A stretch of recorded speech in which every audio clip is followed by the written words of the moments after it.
Happy September 13th. It's been many moons since I've sat before the video camera and decided to voice a recording. I just decided I would, this time period. They just went through this 20-year anniversary of 9/11. And so that prompted me to decide that maybe this is a good time to go ahead and make another video. I don't make them like I used to back in the day, many moons ago. I'm not as anxious anymore because my kids are grown. I'm not so anxious about the fact that they're not in my presence and I'm not raising them. Heck, if they were here anyway, they wouldn't be here because they're grown. I'd be empty nesting anyway, me and my soulmate. It'd be daddy possibly, but you know how that turns out. That got blown up, with the bomb, big old bomb. But anyway, so I don't know what I'm talking about. I had no script. I just decided it's time to just go ahead and have a chit chat. They celebrated the 9/11 20-year anniversary of the biggest tragedy that ever happened on American soil.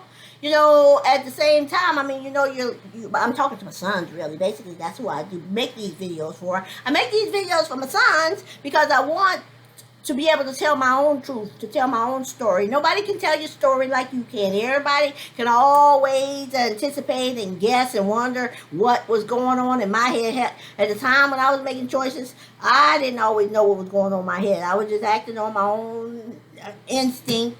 Sometimes they reduce you to your primal instinct, and so you just do what the heck you gotta do at the time. So anyway, I just if they ever even go want to know the truth. You learn your American history, you learn your world history, you learn your state history.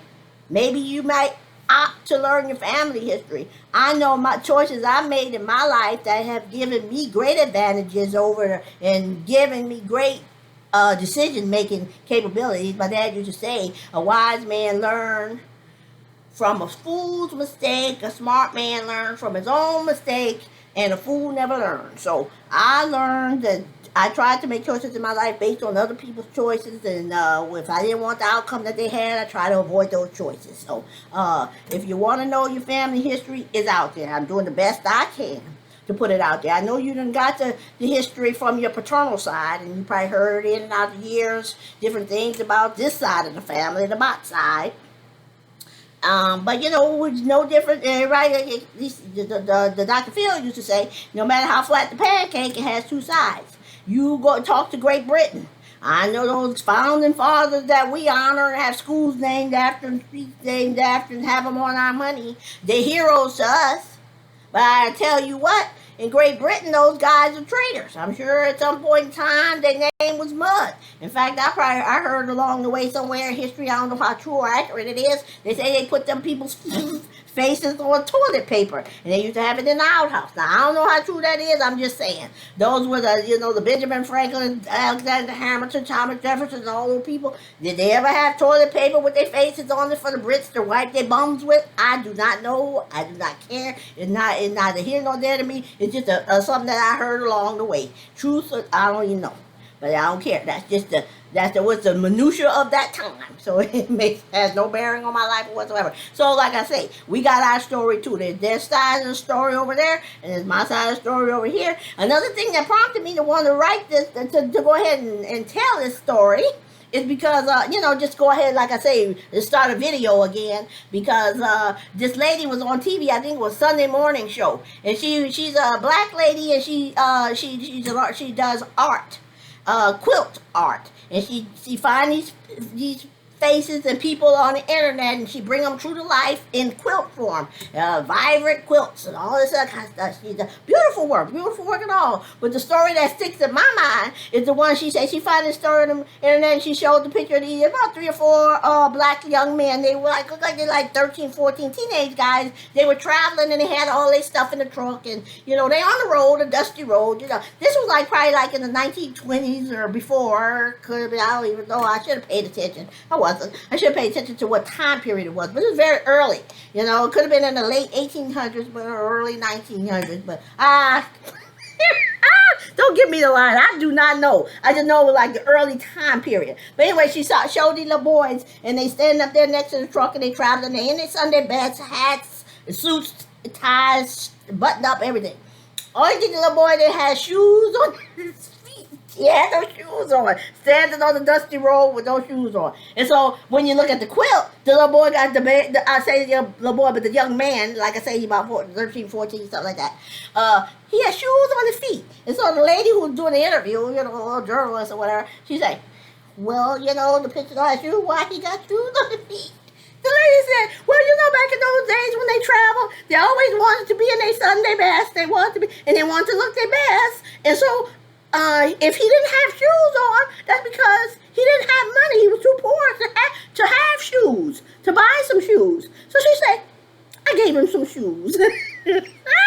So that's all well and good. You know, she means well. But I'm just saying, in my story, if that was my story, if I didn't have no shoes on my feet, I was traveling without shoes on my feet. That's the way I want people to portray me. I don't want somebody dressing me up and putting shoes on my feet when I know I didn't have shoes on my feet. I was too poor to buy some shoes. So leave it alone. Don't put shoes on my feet. So that's the same thing here with my story. People going to be what? Tell you all this sugar-coated excrement and make you think that everything was better for you because of the way things went down, because something wrong with this side of the family.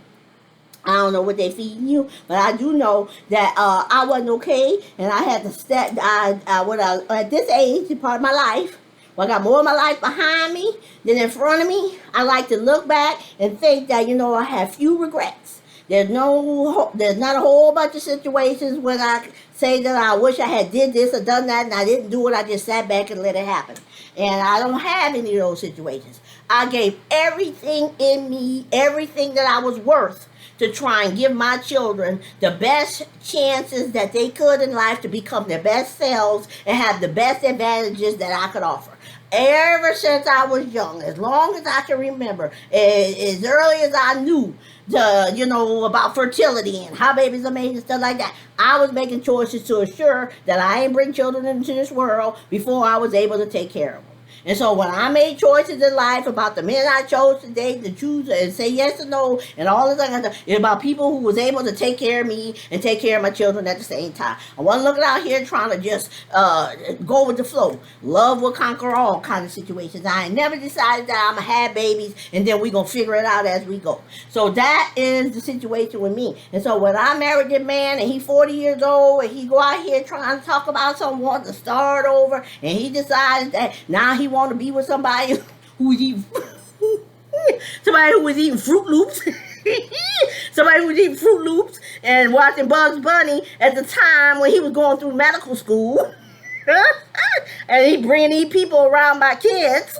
I have a problem with that. Because when you bring these people in the presence of your young, it changes who they are. First of all, these people may not have good sense.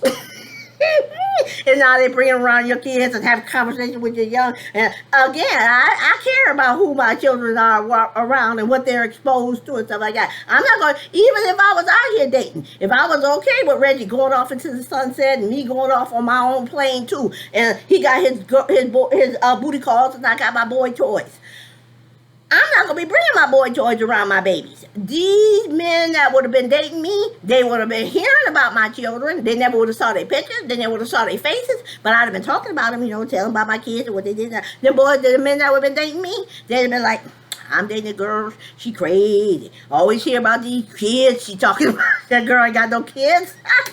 She just talk about these kids. Something wrong with her. That's what I would. That's the way it would be for me. Because I'm not going to be out here bringing my kids around any Tom, Dick, and Harry to come into my presence. They're phantom kids.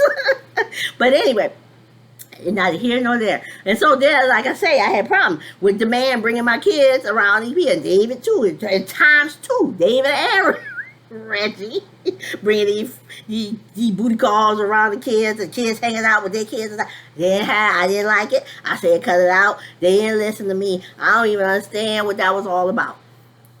But anyway, I lost my train of thought. I was talking about these kids, and let me stop this video because I don't know what I was talking about. I was talking about the lady put the bunch of shoes. The lady put the shoes on the kids, and so on the teenagers. So anyway, that's why I decided it's probably better for me to get out here and at least mumble some stuff. I don't even know, make some stuff that I ain't got no script, just get out here talk. So that at least my children can have a clue where my head was at the time. Because there's no better love. I don't have anything in this world that I love more than the kids. But I understand that the reverse is not true, and it doesn't have to be. My love for my young is unconditional. And that's the way it should be. And the same thing when you make choices in life. And I gave up everything in me, everything that I were, to try and save my family. Not because of who Reggie is or was. Reggie could have went out here and started a harem for all I cared.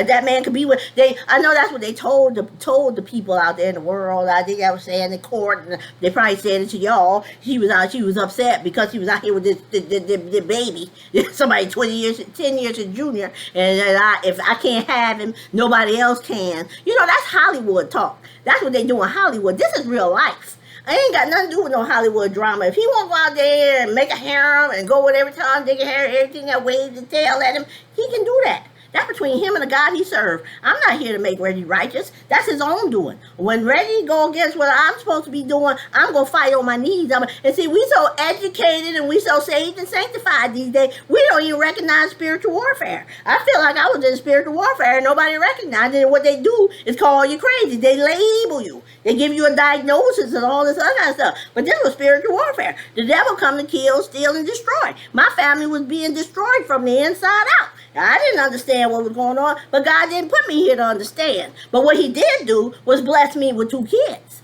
And I'm supposed to protect those kids. I ain't got to protect Reggie. He grown. He can protect his own darn self. In between him and the guy he served, and whatever he do, he do. He studied the same Bible I study. We're supposed to be on the same path. But these kids, they're here, and they need to be protected. And you got to protect them from everything that comes in every direction. You're supposed to protect them from the people on the outside. I didn't realize. See, you protect your children from what you know, from the known threats. And I did that. I think I made some good choices. Put my kids in the places where I thought they were supposed to be, and making choices that I thought that was good for them, and educating them, and putting the toys that they're supposed to play with, doing all the safety gates and the holes in the outlets, and all that kind of stuff. But you know, I didn't know I had to protect my kids from the inside out. I didn't know I had to protect them from the closest living relatives. You know, had I known that, you know, we made some different choices along the way. But you know, to live and learn. But anyway, that's along that line. The other thing is, I guess one thing that I always said is I can't just go down this path or follow. My dad used to say, everybody can't be a leader. Everybody can't be a leader. What I was talking about? Senior moments, I'm getting old. I was saying everybody can't be a leader, but don't follow a fool. You ain't got to follow a fool. And so, again, you start making choices and telling me things that don't make sense. I need you to make some sense to me. And if I can't get you to make sense, I'm going to go to the people that I know who put you out into the world. These people put you out into the world thinking that you're sane and normal, and that you sick you onto the world and say the man's stable. The man ain't stable. So what do? I go to his family, ask his family for help. Help! The man ain't right. He making some decisions that is not kosher here. Anyway, but there was no help on that side. These people turned, what they say, circle wagons on me. They said the one point at me and say I'm the one that's crazy, and I sure didn't look crazy too. The things that I was doing, I don't know why I was doing them, but I did know that one thing I'm not going to do is just go home and act like everything is all right. These people blowing my family up from the inside out, and then I should just go home, lock the door, put my feet up on the ottoman, sip on my champagne, and eat my pistachio buttered toast, and drink my little my pink champagne. That's not normal. I'm not going to do that. My kids out here, they in trouble. I'm concerned about their futures. And so I'm out here trying to take a residence in the backyard. And people call me crazy for doing that. You look crazy. And and it was definitely, that was the wrong thing to do. I wish I hadn't done it. But I guarantee you, I wasn't going to be following the leader. I wasn't going to be going out here and having my children going through 2 houses, 2 homes, 2 churches, 2 toothbrushes, 2 beds. And then what? Then when when at church, they had the Easter play, when they over at Mama's church, and Christmas play when they over at Daddy's church, and then next year it's flipped. They at the Christmas play when they over at Mama's church, and then Easter play when they over at Daddy's church. Did they wonder why these kids confused these days? Why they all messed up in their head? Why they can go out here and do some crazy stuff out in the world, and then they go hang out with their friends and have a Coke and a smile and play some videos? That's because kids learn at an early age what my children learn. That you can't invest in people. That you can't invest in humanity. People will eat you alive. You're just singletons are good at eating their young. Just swallowing them up and spitting them out. You know, you're supposed to protect them.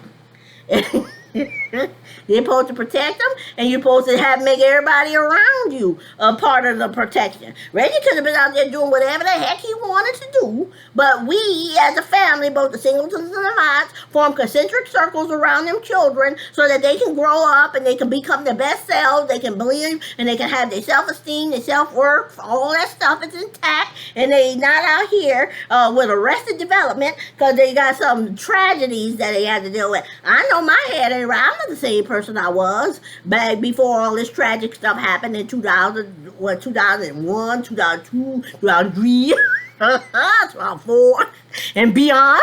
I'm not the same person, but I came out on the other side of that fiery furnace. You know, all you gotta do is, you know, just stay your course, and I just hope that the boys can overcome this. I know y'all out there struggling, and I mean, I hopefully that you got support and people, good support structure around you and stuff like that. But you got some stuff to figure out. Everything that these people did, it will carry forth to all perpetuity. This wasn't no something like a 20-year mortgage. You know, the funny thing is, we can require people to make to sign on the dotted line and pay a mortgage for 20, 30 years. People with businesses can find 100-year mortgages and stuff like that, and car notes for 5 years and all that kind of stuff. But people can go out here grown, saying I do, signing on dotted lines and carrying on, and we can't hold them accountable. It's like separation of church and state. Well, you know what? Maybe we ought to have two churches. Maybe we ought to have, two churches. Maybe we ought to have two courts. A court system for those atheists and the people that just stand up here in the secular world and they don't mind courts making decisions for them and their children and all the most important things that matter to them. The most important thing, two kids, and these two kids I'm responsible for, Reggie's responsible for, they wouldn't exist if the two of us didn't come together. Two people we're responsible for. And we got other people raising them. Other people guiding them. Other people molding them, shaping them, and telling them who they're supposed to be, how they're supposed to do it, and all the guidance and stuff like that. What? You know, that to me, that don't make no sense. You don't hand those treasures over to the courts and let the courts make decisions. Give you a little 20-page document that tell you what's supposed to do, who's supposed to do it, where they go, who's taking them to the dinner, who's taking them to the doctor, who putting money in the trust fund, who putting money in the education fund, when it's going to be put in there, how you going to put it in there, what holiday they going to move with mama, what holiday you going to be with that. Okay? You don't need the courts to tell you that. If you think that you need the court system to tell you how to raise your kids, and if we embrace that idea, maybe we ought to make people get licenses to have kids. I mean, everybody else get licenses. Like when you're a doctor, you have to have a license, and there's certain rules, certain things you can and cannot do because you're licensed. And if you don't do it, you lose your license. Same thing with nursing, hair. People do hair, people do nails, dentists, all kinds of important roles. But parenting, you don't need to be licensed. I think it's crazy. You need to get a license if you want the courts to be telling you what to do and how to raise your kids. Now, if you're going to stand on the foundation of the Bible and you're going to get married and you say you're going to create life and stand on these promises, and then you decide that you don't want to do that anymore, then there should be a court that you're supposed to go to. Not the secular court, because they're separating church and state. Maybe you need to go to another court, the court for the people that's supposed to be Christians. The people who are supposed to be walking in the glory of the Lord and raising their children in the nurture of that minute. I mean, because to me, it's like double-sided. It's like a double-sided. They're like talking out two sides of our mouths. And then the thing is, when I'm watching these people celebrate the 911, or is it celebrate the 911? I don't think it's celebrate. It's something else, but whatever they do with the 911, when you watch these people do all that, I can't help but say that is the mentality I have. I would rather my children bury me, suffer my loss, cry for me at my funeral, and remember me after death. And then you got all these good memories, and Reggie could be pretend to put on a somber on a somber expression on the date of my death, when these boys are truly, lamenting, and they're truly hurt and remembering and sad about the situation, But he could pretend to have a somber expression, but at least it's over. And then they know that, they were loved and cared for, and their mama them, and they wish their mama was still here and all that other kind of stuff. You got that. Like these people with the 9/11. They out there, they memorializing these people, they crying, they shedding tears, they have happy memories, they get sad memories, and then they just remember it all, and then they talk about it. They have, all kinds of stuff. I mean, we got memory boxes, you got all these treasures, you can pull out the pictures of certain days, on the birthday, on the holiday, on a special day. I mean, whatever, you can do whatever you need to do to make sure that these children have a healthy remembrance of a situation that was bad for them. But not what divorce. That's not the way you're doing divorce. Divorce, these people alive, alive and well, creating liabilities on their children's lives, while the children are still too young to even know what the heck is going on. And then you got the church bastardized. You're giving them a skewed view of religion. You're giving them a skewed view of holy matrimony. You're giving them a skewed view of cooperation. Everything is bastardized. Their existence is even bastardized. Now they got half-siblings, step-siblings, play cousins, step-moms, play moms, half-moms. Who knows what the heck? I wasn't okay with that. That's not okay with me. I didn't grow up. I never once in my entire life, until I was grown, had to pack a bag to go visit my parents. And when I went visit my parents, I went to one place. Mama was there and daddy. I ain't never had to pack a bag to go visit one of my parents. And then pack another bag. When I all done visit mama, got to split my time. Got to pack the bag again. Pack the bag in to go somewhere else, maybe across town, to go visit the other parent. I'm not okay with that. Bury me.